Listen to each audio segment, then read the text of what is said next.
Here it is. We are checking out the KS2E Elite. Should be a very slim, smaller form factor, very sleek and elegant multi-tool. Small toolbox for EDC, 13 in 1. So just gonna go ahead and cut right to the chase here, right? Of course, this one will be linked down below if you guys want to check prices, availability, and variants. There are our instructions. We'll come back to these if needed here later in the video. And let's go ahead and keep moving forward.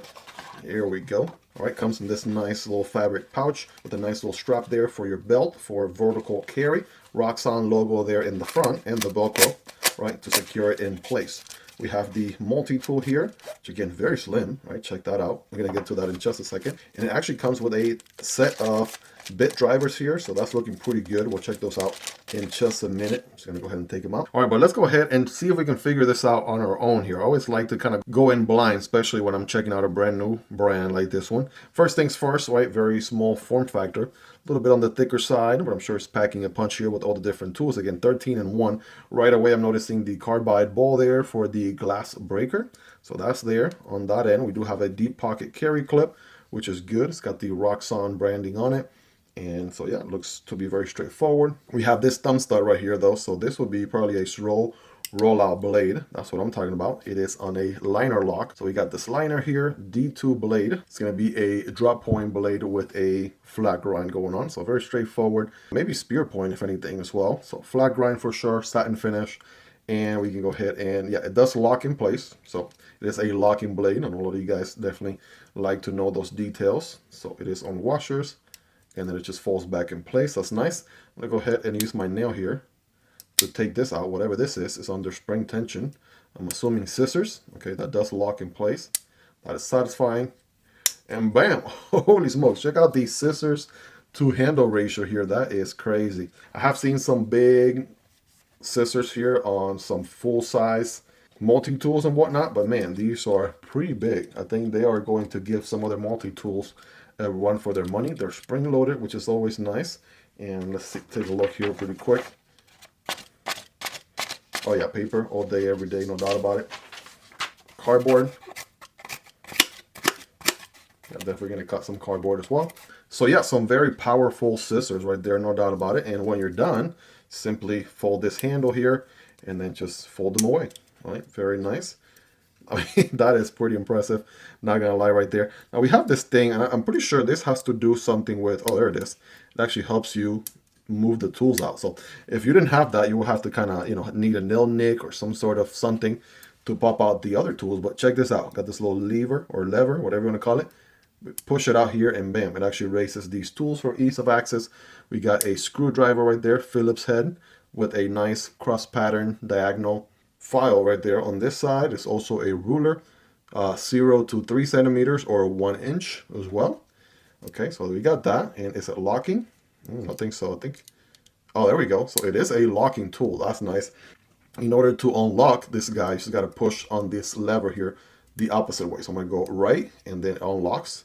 Again, I'm doing all this, you know, just checking out this product for the first time. So a lot of this is actually very intuitive, you guys. Let's put this guy down. I know for a fact, if I know anything about multi-tools, this thing right here is known as the all tool. All right, let me cross-reference here to make sure. All tool. Yeah, number 9 is the all tool. Yep, there you go. There it is. So people who do leather works use this guy to cut and open holes, from what I understand. I'm not a leather man or leather worker expert in any way, shape, or form, but that's nice to have. It's kind of like it definitely has a chisel ground to it. Right, you can see it here. It's got that angle on this side. It's perfectly flat on the other side. And last but not least, so yeah, it's locked. Let me go ahead and unlock it there. And then last but not least, I want to look at this last one here. All right, so this is going to be our flathead screwdriver here. I can see this being a can opener and a bottle opener. That's typically what they do, right, when they put these two together like that. And sure enough, we got 11 and 10, so can opener and bottle opener. We got some other interesting things here. So we looked at the scissors, we looked at the knife. We got to check out the saw. We looked at the file, the window breaker, the belt clip. Where is the belt clip? Oh yeah, that's what they call the pocket clip. The threader is number 8. I guess they bundled that in with the all tool. You guys check out the diagram there. 7 is Phillips head screwdriver. 6 is a file, which we looked at. And then the tweezers and the saw are the only things we're missing. So go ahead and put this guy back in. All right, got a, I think I get this guy out like this. Yeah, very easy to do with my nail here, like that. That is your saw. If I ever saw one. No dad jokes, pun intended there. Of course, that was 1000% intended. Couldn't resist myself. But all lame jokes aside, yeah, very functional saw, right, with the teeth, right, interchanging one on each side. Get you a closer look here, right, pretty standard stuff. You've seen saws like this on just about every other multi-tool out there, but they are functional. They work pretty good. And in case you're wondering, is it a locking saw? Yes, it is. Very similar to the blade. We have a liner here, which is pushed down to disengage. Now, it's a little bit tricky on this one because we don't have a cutout on the scale, this G10 scale on the outside, so kind of have to use my nail there just to move the liner out of the way. Boom. We do have Elite branding right there on the side, and we do have some tweezers somewhere, right, using my intuition here. See if I can snipe them out. Check that out. They are actually in the handle of the scissor. So that's, let's see, it looks something like this. If I take the scissor handle out, right, and wow, look at that. That is where the tweezers are at. I would have never found that, by the way. So sometimes I try to do as much as I can without the instructions, but there are times where, you know, those come handy. So yeah, some small tweezers. It's nice to have them and not need them, than need them and not have them. So definitely going to, you know, work pretty good on the pinch, and it's nice and out of the way storage for them, which is pretty neat. Man, I think that's about pretty much everything on this guy. Again, making a great first impression here. And of course, we got the actual tool. So let's see how this works. So if I take out my Phillips head screwdriver, I notice that it's a little bit square here in the front. So that means I can use this guy. So this side or this side? There we go. This side. So that now gives me a socket right there. So I can use, right? It looks like we have multiple different bits here. We have T6 through T8 and T10. So T6, T8, T10, 2.0 flathead, HB, H3.0, H4.0, and then we have PH for Phillips, PH2, PH0, and PH00. Right, those are your Phillips right there. You can go ahead and take a closer look there, by the way, in case it was a little bit confusing. There you go. And one last look at this thing. If you want to go ahead and read through it by any means, go for it. Pause the video right there. But yeah, this should be very straightforward here. So I need a little bit of a thicker Phillips head screwdriver here. No butterfingers. Pop this guy in like that. Get to work. Well, it's nice and aligned here. So kind of gives me that very close to a screwdriver feel as possible. Maybe I need a T8. So this is what I use a lot, right, on a daily.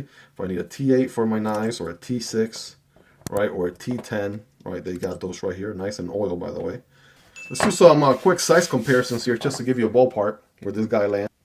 I can tell you right now, one of the biggest competitors to this guy is going to be the NexTool E1. This one does have an aluminum scale on it with some milling going on there and very similar tools. All right, so check that out. Very similar in size as well, maybe just a hair shorter, with a deep carry pocket clip as well. It does not have this cool feature though, this little lever mechanism here to lock and unlock the blades. So I'm really digging that. That is definitely making a great first impression there on this Roxon. We have the, of course, timeless SOG Powerpint. You can see them. I'm going to do, you know, folded sizes first, just to kind of showcase what that would look like.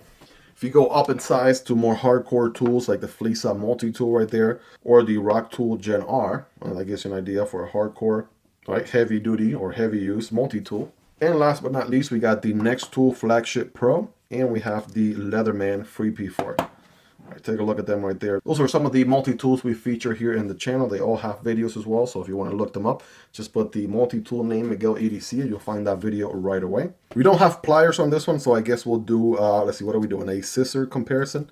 All right, so let's go ahead and get the scissor out here. This guy's rocking some huge scissors. Scissors on the NexTool E1 are just a little bit smaller there by comparison, as you can see. It's still pretty substantially big, depending on what you got going on. So there you go. And of course, the scissors on the Powerpint are going to be a little bit smaller there by comparison. Again, you know, you do have a little bit of a trade-off. Pliers here, no pliers on these two, so something to consider. Here are the scissors on the Flissa Multitool, right? Very small by comparison. It does prioritize, of course, the pliers on this particular one. And scissors on the Rocktol Gen R are actually pretty big compared to even the ones on the Flissa Multitool. So they do give this guy a run for their money. And of course, you have the full function of a heavy-duty multi-tool at the same time. And now here's a crazy part, because this one's rocking some crazy scissors. So I think this one takes the cake. The NexTool Flagship Pro definitely has some good size scissors on there, no doubt about it. Very similar, just definitely a little bit bigger. And last but not least, good old USA made FREE P4 here, Leatherman FREE P4. Those are going to be a little bit smaller in comparison. All of these are going to get the job done, of course, right? Some of the bigger ones obviously are going to do just cutting a little bit better. But I picked the scissors only because these guys, you know, this particular one doesn't have pliers, but you know, we could have compared pliers, and I typically try to, you know, compare some of the features and whatnot. But yeah, for what it is, I mean, you got some really good scissors on there. You got a knife, you got actual Phillips head and flathead screwdriver, and a whole slew of other tools on there as well. And it's actually a very small form factor. Not every multi-tool has a glass breaker. The Flagship Pro does, for example. So you can kind of see that on there. But that's, you know, something interesting to have, a little bit on the tactical end, right? Unless you're out there, you know, breaking glasses on a daily basis. But my philosophy is always, you know, it's nice to have it and not need it, than need it and not have it. So as far as the knife goes, right, let's go ahead and do a quick scientific cutting test here. D2 steel, is it going to cut? And I do have some holes on this paper. From another video, we were doing a little bit of a stabby-doo action. So, yeah, is it going to cut paper? The answer is yes. Definitely going to cut on the fly. Probably not going to be a dedicated knife, but in a pinch, I mean, it definitely functions as a knife pretty well. And of course, some cardboard here. When cutting cardboard, don't cut perpendicular, but at an angle. So it's going to look something like this. Oh yeah. I mean, come on now, all right? Definitely went through that cardboard pretty quickly, very easily. Why don't you guys rate this thing in the comments on a scale from 1 through 10? How sharp is it, right? Rate that factory edge. Y'all let me know. Hope you guys really enjoyed this one. If you made it to the end, you're the real MVP. Hope you guys have a wonderful rest of your day. Take care, and I'll see you on the next one. Either this one or this one. Peace.